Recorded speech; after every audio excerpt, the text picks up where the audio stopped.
Bom, boa tarde a todos. Um grande prazer que iniciamos mais essa atividade.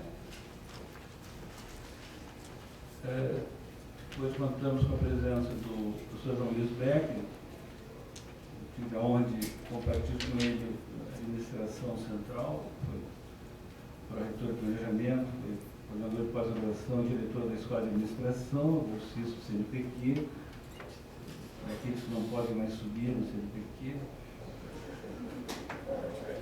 Pode cair, né? Sou João Luiz Beck, bacharel em Ciências Econômicas e Matemática pela URGS, mestre do Instituto de Matemática Pura Aplicada e PhD em Management Science pela Universidade of California, professor titular da Escola de Administração da URGS, coordena o grupo de estudos, Sistemas de Informação e Apoio a Decisões, o programa de pós-graduação e administração do Laboratório de Decisão e Modelagem.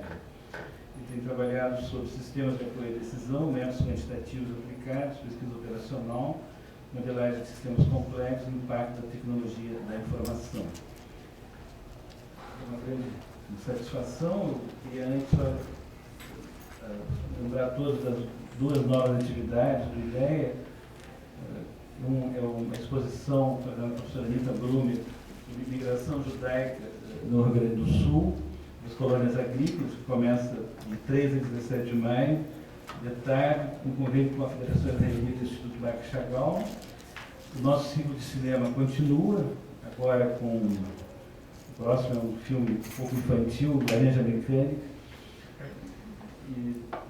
e O Palhaço e o Garoto da Bicicleta. E também aceitamos muitas sugestões, porque nós nos reunimos, agora o ILES está autogerindo essa atividade, e quem tiver sugestões de filmes, desde que não sejam proibidos há mais de 21 anos, nós podemos passar. E também esse ciclo de autoestudos, estudos avançados em ciência e tecnologia e ciências humanidades, continuará na semana que vem, no dia 16, com a senhora Lara Lutzenberg, diretora da Fundação Gaia, filha do Grêmio Lutzenberg, que vai falar sobre meio ambiente e sustentabilidade com o debate do professor Valério Pilar. Depois, em 23 de maio, ainda o professor Antônio Catani, de Sociologia, falará sobre sociedade justa, riqueza e poder, com dois jovens professores debatendo, o professor Álvaro Reis e a professora Maria Ramos. E no dia 30 nós teremos o Dr. Nelson Fujimoto, subsecretário de Ciência e Tecnologia do Rio Grande do Sul, ex-secretário nacional do Trabalho na Casa Civil e agora secretário nacional de Inovação, trabalhando com o ministro Pimentel. O Dr. Nelson Fujimoto vai falar sobre inovação, ciência. Aqui, dia 30 é um feriado. Nós marcamos o feriado. Bom, eu também queria só comunicar, eu estive na USP anteontem, tive uma reunião com o Dr. Martin Grossman, que veio aqui, diretor do IEA. Nós, na reunião, tivemos 3 resultados. Primeiro, 4 professores visitantes do IEA, que vamos distribuir, que virão aqui a Porto Alegre ao longo desse ano, e também professores visitantes daqui irão lá. Nós estamos com o primeiro professor visitante do ano, que a professora Ione nos trouxe, que é o professor. Tem aqui. Professor Ian Wassler, né, da Universidade, e que está acolhido numa das salas do IDEA. Essa é a nossa política, de que esses espaços nossos sempre são espaços compartilhados, porque eles pertencem a toda a universidade. E também nós vamos sediar aqui uma reunião dos grupos, dos 7 institutos de estudos avançados existentes do Brasil, para tentar montar uma rede, que obviamente, em trazendo convidados internacionais, nós vamos ganhar em escala, né? E fomos aceitos na Rede Mundial de Estudos Avançados, e seremos incorporados na próxima reunião, que será Canadá em setembro, e com isso a gente começa a conformar colocar o ILEA neste mapa. E já mandamos para a Unesco um pedido de uma cátedra da Unesco sobre juventude e paz. E vamos sediar aqui um curso da Unesco para países de língua portuguesa sobre direitos humanos e políticas sociais. E também colaboração do Instituto dos Avançados de Londres e eu estou indo a Princeton daqui a 2 semanas para propor um acordo com o Instituto dos Avançados de Princeton. Eu acho que com essas ideias, essas estratégias, e sempre com o apoio da universidade, né, na próxima, nós vamos, então, conseguindo realmente fazer desse instituto aquela instituição que a URGS necessita e merece. Então, o professor Luiz Becker passa a palavra que vai discorrer sobre a tomada de decisões estratégicas, atores e modelos, e desde logo eu queria agradecer, e antes de tomar a palavra, o professor Nikolaevski, que vai nos oferecer uma lembrança da FAUX. Só para dizer que a gente acredita tanto nele que remunera antes. O senhor merece, muito obrigado. Conseguiu ouvir?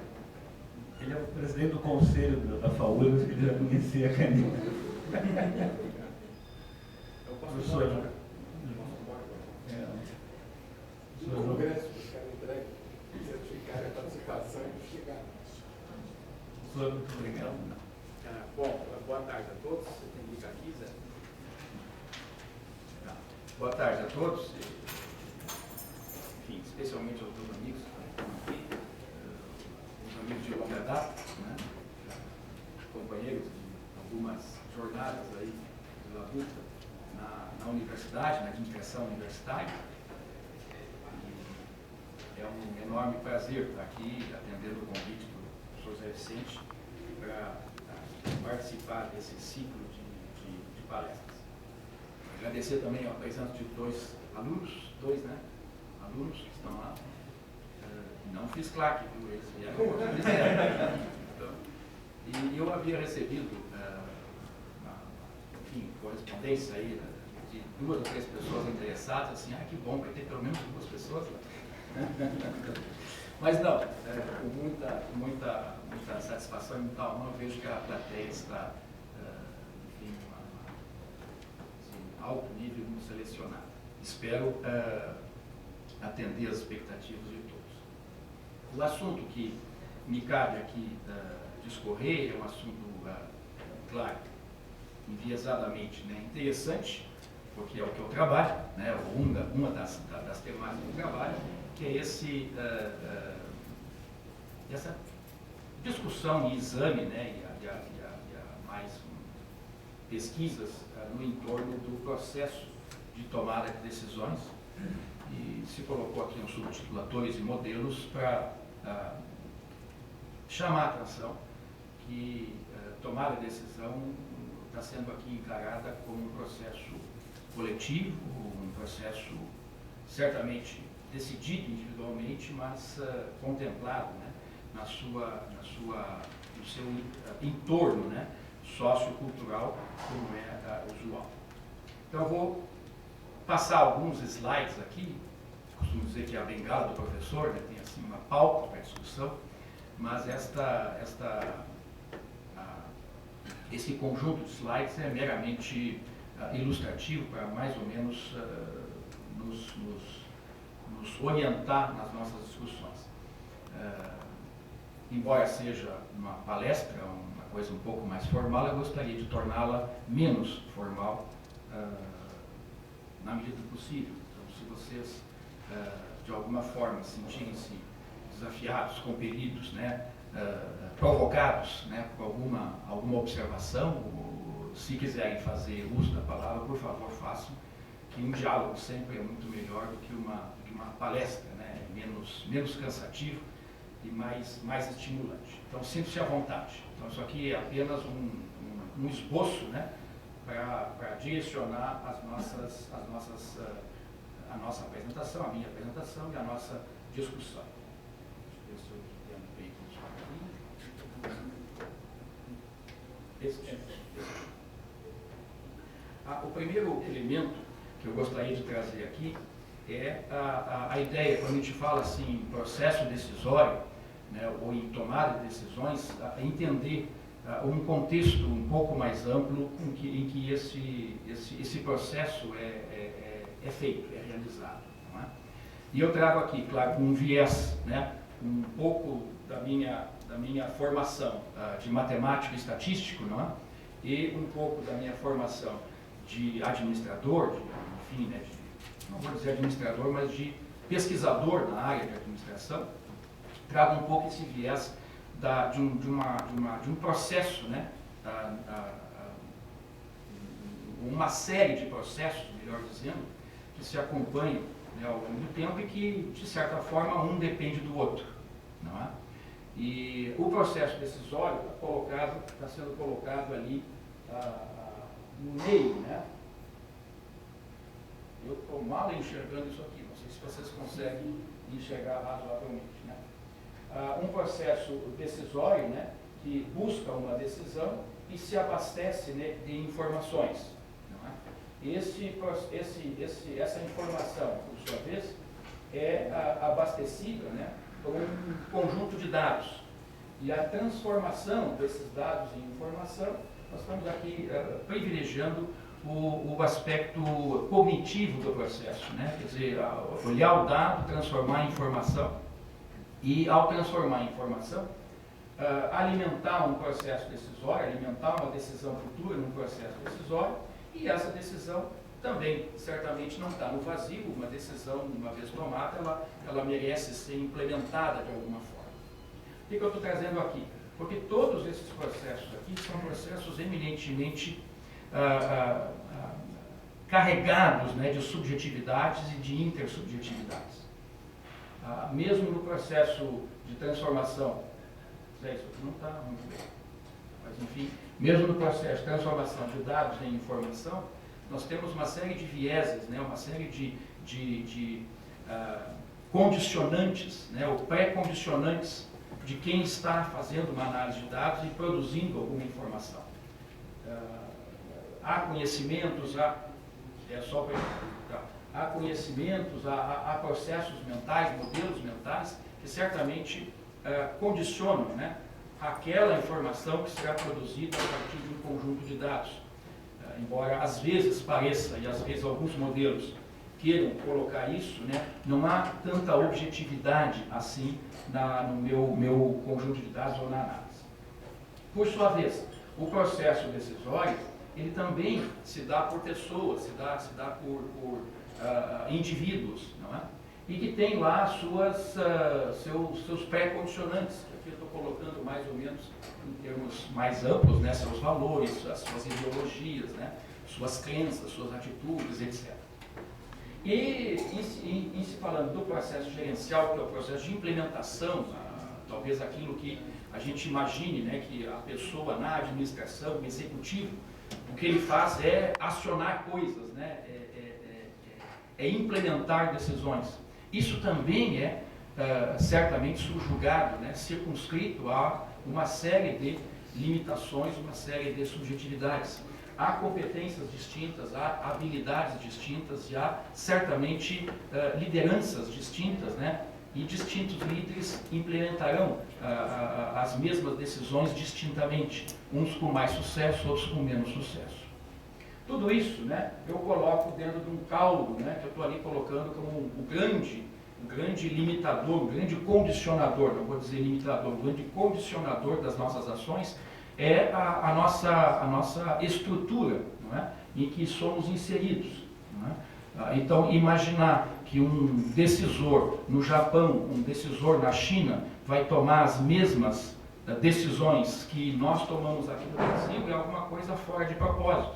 Por quê? Porque há condicionantes, né, culturais fortes, né, tanto lá como aqui, que distinguem, né, como esse processo decisório, esse processo gerencial vai se produzir.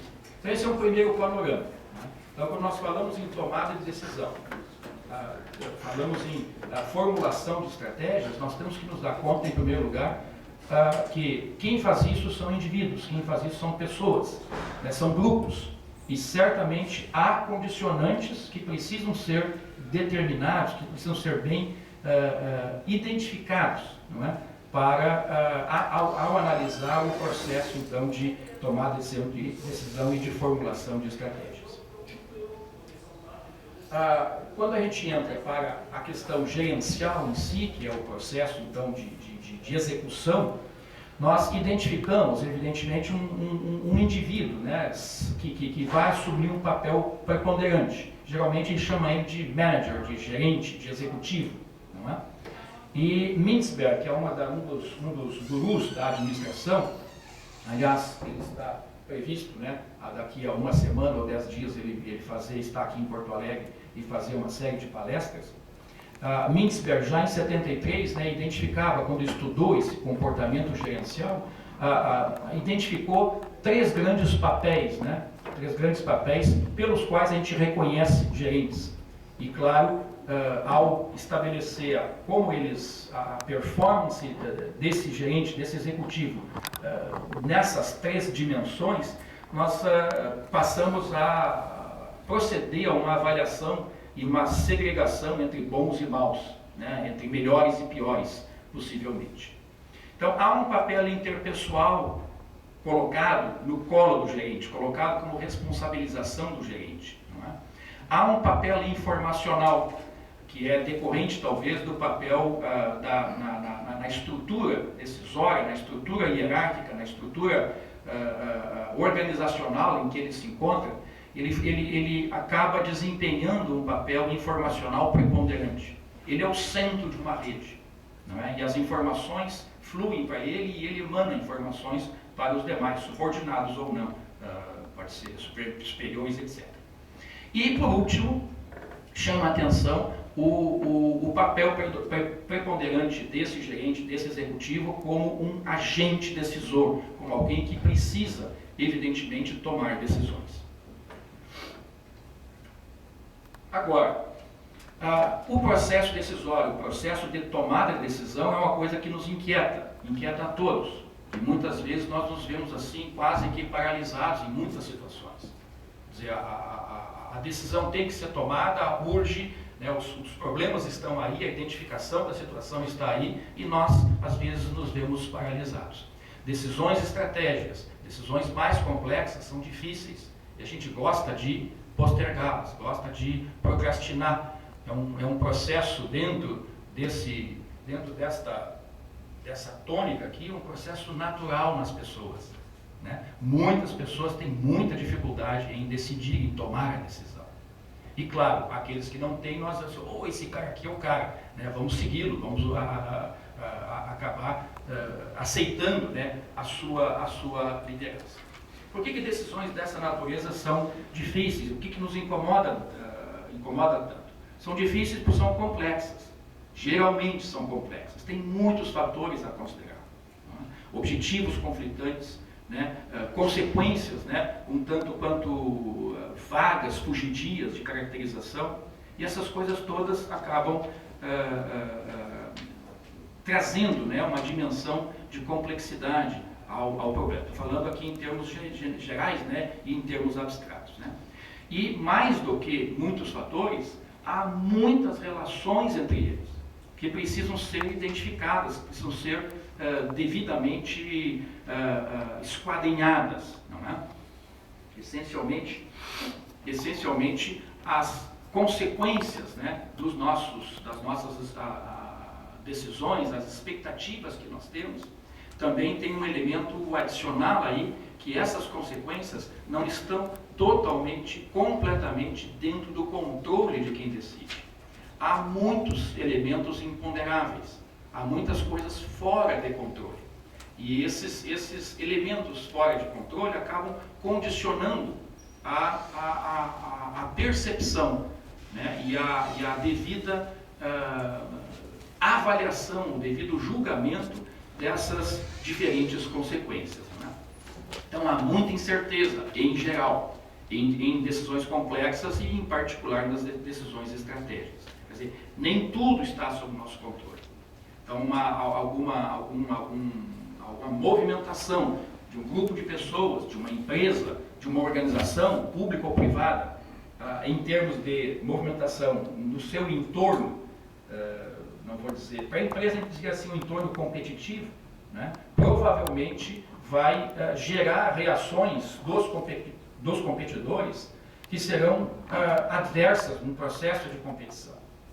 E eu não sei o que eles vão fazer, nós não temos a perfeita consciência, o perfeito conhecimento de qual vai ser a movimentação do nosso competidor. Num processo menos empresarial e mais de organizações no sentido amplo, por exemplo, organizações públicas, as decisões do gestor público também impactam, né, um sem número de outros atores e outros grupos de interesse que vão se movimentar seguramente. E nós não temos controle absoluto do que vai ser, o que vão representar esses elementos decisórios. Então, há um ambiente, né, de incerteza também atrelado ao exame, né, desse processo. Bom, o fato é que, quando eu olho para o gerente, para o executivo, dificilmente eu posso dissociá-lo do aspecto decisório. E aí, então, o processo de avaliação dessa tomada de decisão passa a ser alguma coisa de importância. E a importância aqui, em primeiro lugar, num sentido até de humildade, não é? Quer dizer, apesar da importância, o gerente, o executivo, é uma pessoa, é um ser humano, com todas as suas fragilidades, com todas as suas fraquezas, não é? E principalmente com limitações, né, que dificultam uma condução que a gente até desejaria, uma condução ótima desse processo. Otimalidade não existe aqui, né? Uma condução adequada, uma condição pelo menos, né, sem contradições, né? Uma condução coerente, consistente, que é um outro elemento terrível do processo decisório, que muitas vezes nós vemos decisões inconsistentes entre si, tomadas pelo mesmo indivíduo, tomadas pelo mesmo sujeito. Bom, eu trago aqui também, nesse panorama genérico, né, a contribuição do Simon. Simon é um dos nossos grandes expoentes, né, do pensamento administrativo, e a gente gosta de dizer e louvá-lo, né, porque ele é um cara ligado à psicologia, ele é psicólogo, estudou comportamento humano nas organizações e ganhou o Prêmio Nobel de Economia. Quer dizer, né, é alguém que fez alguma coisa diferente, provavelmente, né? E o contexto em que ele acabou vencendo o Prêmio Nobel foi por conta do reconhecimento que ele, nos seus estudos, né, acabou desenvolvendo e publicando, um reconhecimento de que o pensamento econômico, a ideia da decisão econômica, né, da racionalidade absoluta, da otimização, da otimalidade do processo decisório, é uma ideia vã quando nós analisamos o que de fato acontece lá no microcosmo de uma organização. Não é assim que funciona. Muito embora os nossos pensadores, economistas, geralmente eles tratam, né, os agentes econômicos, os agentes decisores da economia, como se tivessem uma racionalidade absoluta. Eles estão sempre querendo maximizar o bem-estar, sempre querendo minimizar os custos, né? E isto não é absolutamente a verdade, né? Simon chamou a atenção para algumas limitações que o nosso coitadinho do gerente, o nosso coitadinho do executivo, enquanto ser humano, ele acaba enfim, apresentando. Ele classificou isso com 3 tipos de limitações.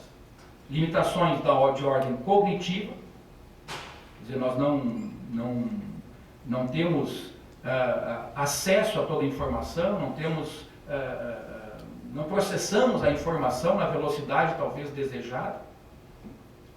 Nós não temos um conhecimento absoluto do entorno em que aquele problema decisório está sendo enfrentado. Há limitações situacionais, em que nós empurramos, nós chega um ponto assim, olha, a decisão tem que ser tomada.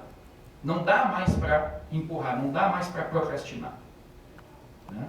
E isto é contrário à ideia da racionalidade absoluta, evidentemente.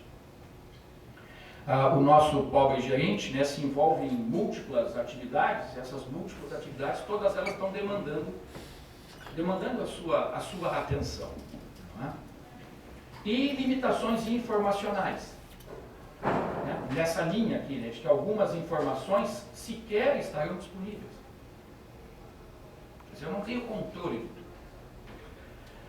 Simon não disse isso. Nós gostamos de colocar um pouquinho mais de pimenta nessa relação, que além dessas limitações que poderiam ser colocadas como de racionalidade limitada, há um outro tipo, um outro conjunto de limitações que nós poderíamos rotular talvez de limitações culturais.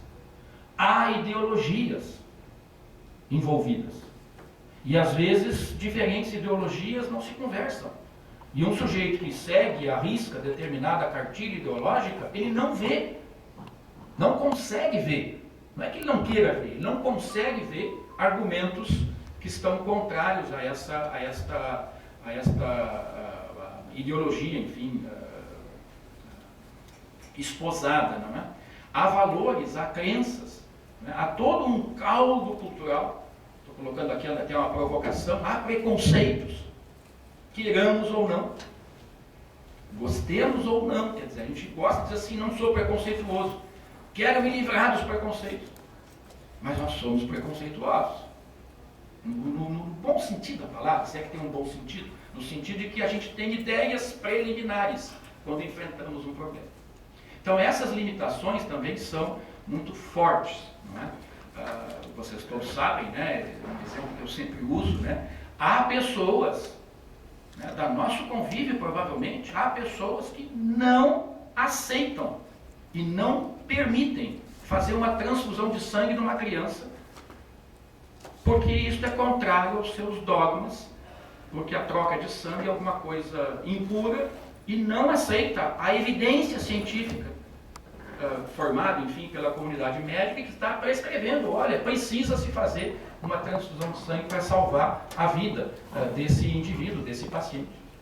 E às vezes o Estado precisa intervir e retirar o poder pátrio, né, que é um dos elementos fundamentais da nossa estrutura social e civil, retirar isso, remover pelo menos temporariamente, para obrigar a um procedimento médico de transfusão de sangue, ainda que o pai ou a mãe não estejam autorizando. Quer dizer, uma coisa é o sujeito tem 21 anos, é maior, diz, não quero fazer. Tá bem, não faça. Outra coisa é impedir que uma criança que não tem ainda o discernimento fazer. Isso não vai aí nenhuma crítica à ideologia em si, nem aos valores em si. Apenas é uma constatação de que existem valores, e esses valores muitas vezes chocam. Quem não esposa esses valores fica chocado. Então, há limitações dessa natureza também para o nosso pobre gerente. Bom, as consequências dessas limitações, evidentemente, são bem conhecidas. Eu trouxe aqui algumas coisas de um personagem, né, criado pelo Scott Adams, aí, Dogbert, que aparece em tirinhas e tudo que é coisa aí, que é o sujeito que diz assim, olha, primeiro é feito aquilo ali, evite decidir, não decida. É complicado, não decida. Ok? E agora, decisões, né, procrastinadas ad eterno, muitas vezes têm consequências terríveis. Quer dizer, nós podemos não decidir, evitar decidir, empurrar com a barriga, como a gente diz, não é? Mas daqui a pouco alguma coisa tem que ser feita. O Galbraith, né, que é um pensador economista clássico, né, ortodoxo, digamos assim, ele já dizia, né, que uma decisão errada não é para sempre. Eu posso errar e depois corrigir a minha decisão. Mas ela pode ser revertida, mas uma não decisão, ela embota os olhos, embota a compreensão do sujeito. O cara não percebe que precisa decidir, não decide, E essa não decisão é para sempre. Ela não pode ser revertida porque não houve decisão. Muitas vezes nós, né, na nossa cotidiana, nas nossas diversas atividades, né, nos deparamos com situações dessa natureza. Bom, aí o Dogberg dá uma série de sugestões para não decidir. E a gente arruma desculpa a tudo, não é? Enfim, algumas mais hilárias, menos hilárias, né? Ou essa aqui, por exemplo, manda o pessoal buscar mais informação. Não, enquanto não tiver informação, vamos buscar mais informação. E aí tem outras, né? Evidentemente, né? Algumas coisas como perca os documentos de propósito, né? De vez em quando na universidade aparecem umas coisas desse tipo também, né? Hein? É o que tu te identificou, né? De vez em quando. Tá. É isso, então, olha lá, aquela questão, forme grupo de trabalho, né, com pessoas demasiado ocupadas para se reunir. Então, em 30 dias tem que fazer alguma coisa e o 30 dias passa sem que a gente acabe, enfim. Não, a URGS não, especialmente a URGS não. O segundo efeito daquelas limitações, não é, que é, além do evitar decidir, é decida, mas com estratégias simplistas. Né? Use mecanismos simplistas. Não é? E esses mecanismos simplistas estão presentes no nosso cotidiano também. E a gente ficaria surpreso, especialmente, talvez alguns de nós que não tenham um contato maior com o meio empresarial, e às vezes diz assim, o meio empresarial, os gurus, aqui, o cara ganha muito dinheiro. E quando a gente vai examinar o processo decisório, é muito fraco, muito fraco. E apesar disso ganha-se dinheiro. Né? Apesar disso ganha-se dinheiro. Mas, quer dizer, não é uma questão de isso vai levar a um ganho maior ou isso não leva a ganho nenhum, não é? Tem vários estudos, né, levados a efeito, né? Por exemplo, esse aqui, um estudo aprofundado sobre o comportamento de 165 altos executivos, 6 empresas, aponta fraquezas nos processos de tomar decisão. Fraquezas estas que são principalmente, né, uso de estratégias simplistas, simplificação em demasia do problema. Que é, como é que eu dizer assim, talvez um corolário daquela evite decidir, não é? Eu não evito decidir, mas eu decido, meio que rapidamente ou com estratégias simplistas. Que estratégias simplistas são essas, né? Muitas vezes, né, a gente acaba confiando em demasia na nossa intuição. Intuição, eu acho que aqui vai dar e por aqui que vai. Muita gente diz isso. Muita gente diz assim, eu sou o cara que ganhei muito dinheiro, eu fiz e aconteci, e pergunta para ele como é que você decidia tudo intuitivamente. Como se fosse possível. Né? O processo intuitivo, ele é interessante, né? Ele se fixa em uma porção de mecanismos mentais, intelectuais do nosso cérebro, que a gente não consegue, às vezes, explicar determinadas coisas. Né? Por exemplo,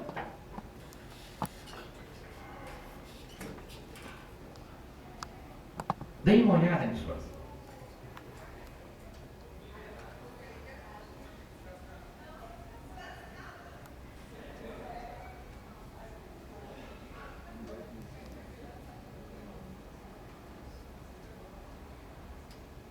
Não é fantástico? A nossa intuição está nos guiando. A nossa intuição, o nosso conhecimento, etc., está nos guiando aqui. E guia bem. Porque a gente entende. É código. O Zé diz assim, isso é um código e tal. Mas vai, daqui a pouco o código emergiu. E uma vez o código emergido, uma vez conhecido, bom, agora ficou trivial. E de fato, né, o texto é esse aqui. Só. Agora, experimente fazer com esse aqui.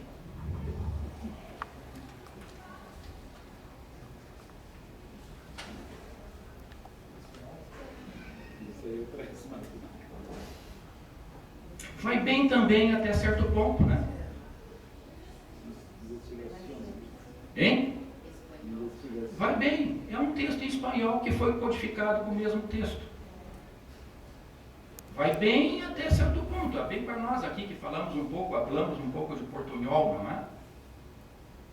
Então para nós está bem. Experimenta nesse aqui.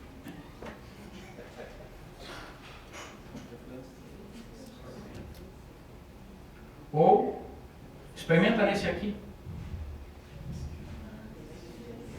E sobretudo, experimenta nesse aqui. Esse aqui destrói quase todo mundo. O que muda de uma situação para outra? Por que a nossa intuição aqui é tão interessante? A gente diz, que legal, estou indo aqui. Quando bota uma coisa um pouco mais complexa, não é? Aqui, ó, em inglês ainda, né? Uma coisa mais complexa, da qual nós não temos conhecimento. Eu, pelo menos, não tenho conhecimento, eu não falo alemão. Tu falas alemão, né? Eu sei. Não? Não falo. E aí está o texto. Para mim, esse aqui é tão ilegível quanto esse.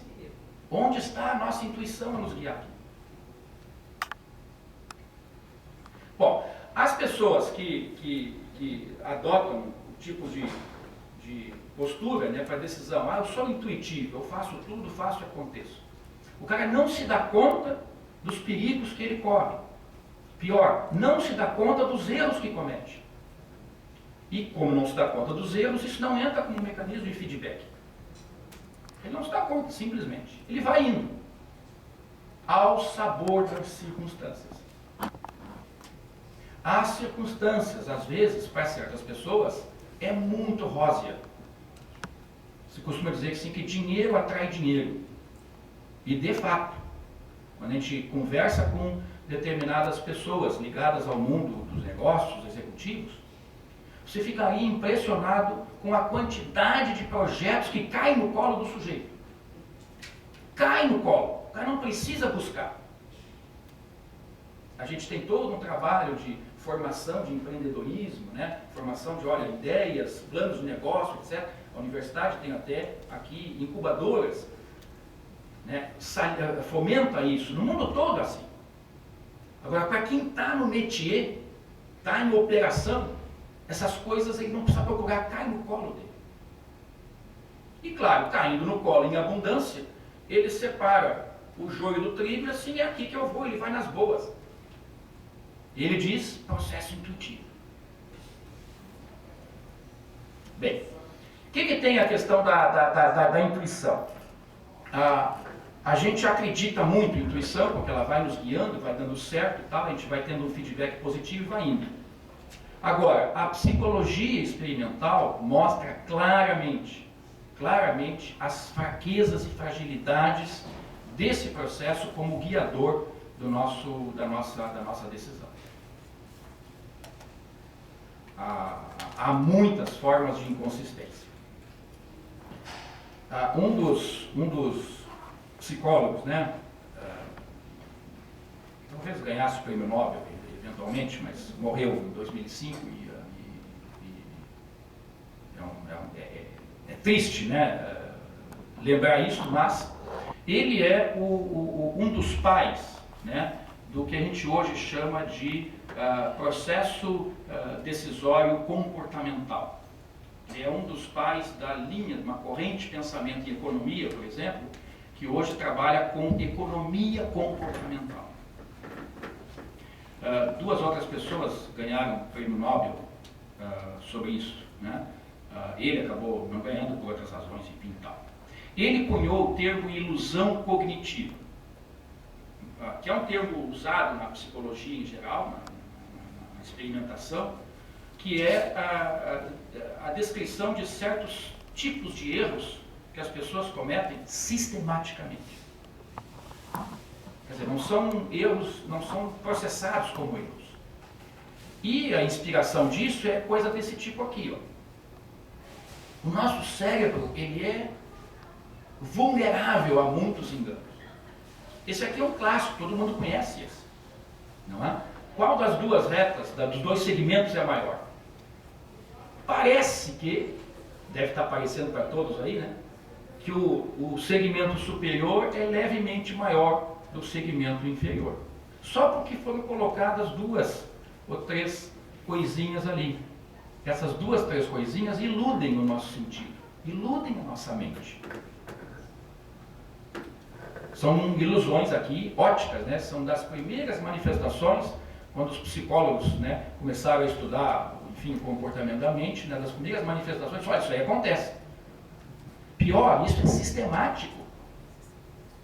Mesmo eu estando avisado, eu olho para cá e digo assim, se eu não tiver uma régua, eu falho na decisão. Claro que aqui eu estou botando duas iguaizinhas, eu construí assim, mas se eu botasse levemente maior, dificilmente nós, mesmo conhecendo o fenômeno, diríamos qual é julgaríamos apropriadamente. A nossa mente nos prega muitas peças, né? E aqui eu trouxe uma das peças que tem pregado aí, que tem sido, enfim, ganho notoriedade, né? Que é o chamado efeito do enquadramento de uma situação de decisão. Isso aqui é verdade, absolutamente verdade. Triste verdade, porque são experimentações com um grupo de profissionais, bem treinados profissionais, médicos, né, ligados à medicina, e que se pergunta a pessoas, né, aqui eu estou trazendo as estatísticas de um grupo de 152 estudantes, quer dizer, ainda nos processos experimentais, né? Bota um cenário, né? Bota um cenário ali. Olha, nós estamos enfrentando uma epidemia, pode matar 600 pessoas na epidemia. Aí, tem dois programas de combate a essa situação. Programa A, que salvará 200 pessoas.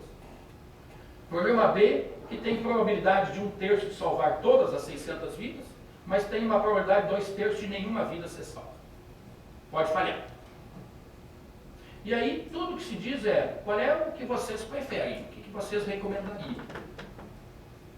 A grande maioria das pessoas olha para isso aqui, não é só os estudantes, no Brasil acontece isso também, em vários lugares, né? Não posso dizer generalizadamente em todo mundo, mas a maioria das pessoas prefere o programa A. De alguma forma, assim, esse aqui parece melhor. Se faz a mesma pesquisa nos mesmos estudantes e diz assim, olha, tem uma escolha entre dois outros programas. Programa C, morreriam 400 pessoas. E o programa D, tem probabilidade de 1/3 de ninguém morrer e tem probabilidade de 2/3 de morrerem todas as 600 pessoas. Qual o que você prefere? E muitas pessoas preferem o programa D. Mas o programa D é exatamente igual ao programa B. Só estou refraseando a coisa. Só estou mudando o enquadramento do problema. Isso foi percebido por duas pessoas que ganharam notoriedade, né? Tversky e Kahneman, dois psicólogos californianos, né? O Kahneman acabou ganhando o Prêmio Nobel de Economia nessa linha de economia experimental e economia cognitiva, economia comportamental. A gente também louva ele porque é um psicólogo ganhando o Prêmio Nobel de Economia. Ele ganhou junto com um outro economista, né? Um pouco mais ortodoxo, mas também ligado à ideia de que há muito a aprender com experimentações econômicas. Porque essas experimentações econômicas revelam essas tendências de grupos ou de pessoas, não é? Para fazer isso ou aquilo. Quer dizer, não dá para confiar na ideia da racionalidade absoluta, que é a ideia da ortodoxia mais antiga da economia. As conclusões econômicas não se coadunam com a realidade.